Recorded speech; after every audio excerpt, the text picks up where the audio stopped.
Just want to pause this for a second. Good morning, everybody.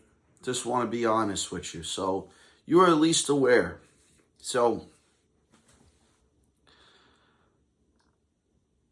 let's get to the point.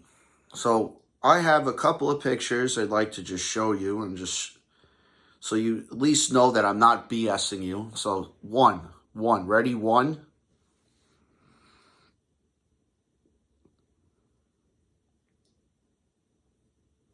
Let me get to the next picture because I don't want to ruin your life. I'll just do two pictures, okay? So this is the messages, all right? So I didn't have social media.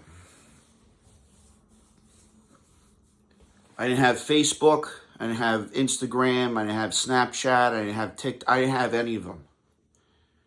So when my identity got stolen, I was in the middle of a workers' comp case, and which was very interesting of a case because I'm bringing certain things up. First of all, in 2012, I wasn't here. 2013, I wasn't in New York. I was upstate. I was away. So I got sick in 2012, but I was online and I was upstate. So I'm going to explain certain things to you guys so you're aware of this. There's this device right here, which you can use for your cell phone to store.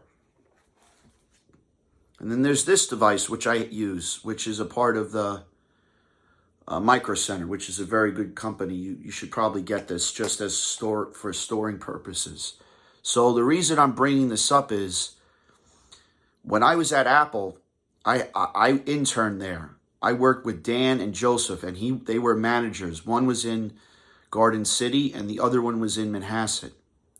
Both of them introduced me to Steve Jobs. Before he passed away, I was there because I was at Cornell University. I was at Ithaca, and I was taking classes online for like computer engineering and computer science, but specifically dealing with software, because the Long Island Railroad, where I interned as well, brought to my attention where I did work with them, besides after working with them, because I was getting benefits. You have to be honest when it comes to software. The software that we have now is out of date.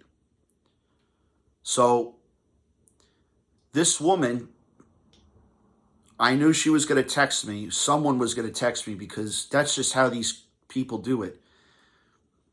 So I never had, there's an app called Hangout, which the people at Apple had to explain to me. And there's this thing called WhatsApp. I use WhatsApp, but I don't use it that much. I only used it for work. So she messaged me, and she had sent me multiple messages. So my conclusion is that either her memory was wiped or something happened. She kept messaging multiple times. Then I blocked her. I just blocked her. I said, listen, I don't know who this is. I just said, listen, I just wanted to notify them, hey, by the way, someone was claiming to be me. I don't know who you are. And I blocked the thing. I got a hold of Google, I got a hold of Apple, and they told me that there was a lot of scamming going on. And there's a company called ID Me, which is in California. They committed multiple felony charges of business and personal identity theft on a digital wallet, because they were going to design a digital wallet just like a credit card. So that is unemployment fraud, by the way, also. I just want to notify you as well in regards to that. The second thing I'm bringing up is I'm watching this movie called Ocean's 8, which is about a woman empowerment. So my mom was a nurse. My dad worked in the hospital services. He also did stuff for the police department when he was over there. So he would be considered, he was a hospital safety officer. He would be considered a law enforcement person when you're dealing with a lot of that stuff, and a hospital expert, because you're dealing with a lot of people. So she keeps messaging me. She calls me. She does a FaceTime with me. So I figured out it wasn't her, it was her sister.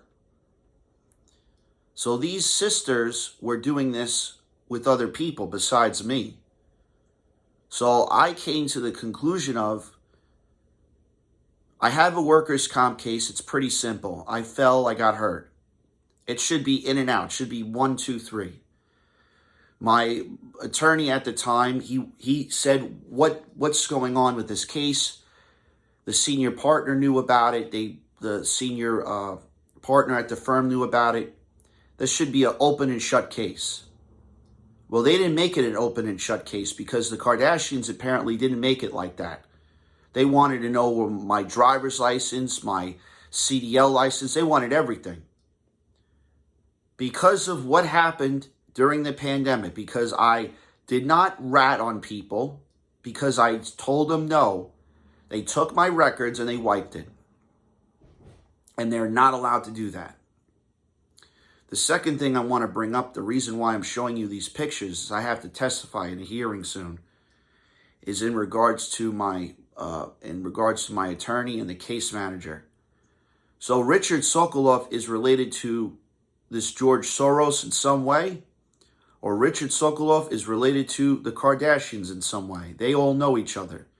So when you bring up this case, I'm going to sit with this video thing. I'm recording it. Not only am I recording it, I'm putting it on YouTube. I'm also going to become a practicing rabbi. That's the process of me getting my license as well. I took mitzvah school. I'm practicing licensed. So I'm not going to play games with you guys. You guys are going to see the whole truth. I'm going to do this live, so it proves a point. And if the workers' comp doesn't like that, well, congratulations, you're going to federal court. All I'm going to say in this workers' comp case is that you're preventing me from testifying in a hearing against Trump. Not against Trump, but in Trump's case, because I was supposed to do that. I was a witness. I knew exactly what happened with this election interference. So I'm going to say this in the nicest way possible.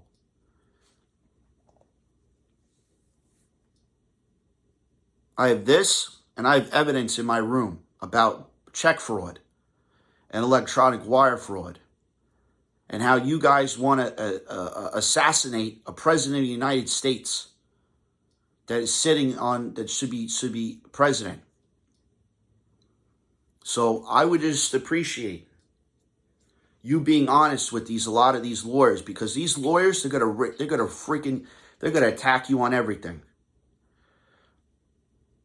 And as a member of a person who is Christian Jewish, I'm going to tell you, attorneys, if they say I'm making up a story, that's a lie, because they had a check that was in Jovia Federal Credit Union that they used a Zelle bank account that's associated with their bank account. And the Federal Bureau of Investigation, you should have went after these people, because they're going to do it to you.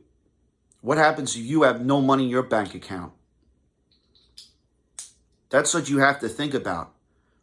And not only did they do this to me, they're going to try and frame me for a crime I didn't even commit.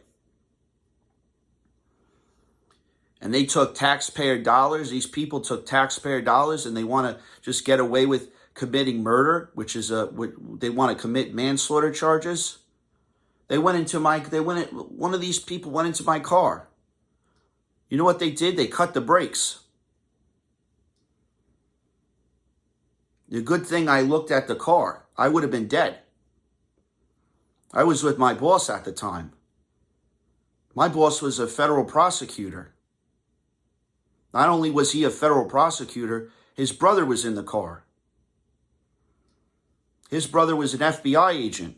So you guys making up stories, it's not funny anymore. So I'm leaving this on Twitter and I'm leaving this on Twitter and YouTube, because I'm not playing these games. So thank you guys. Have a good day.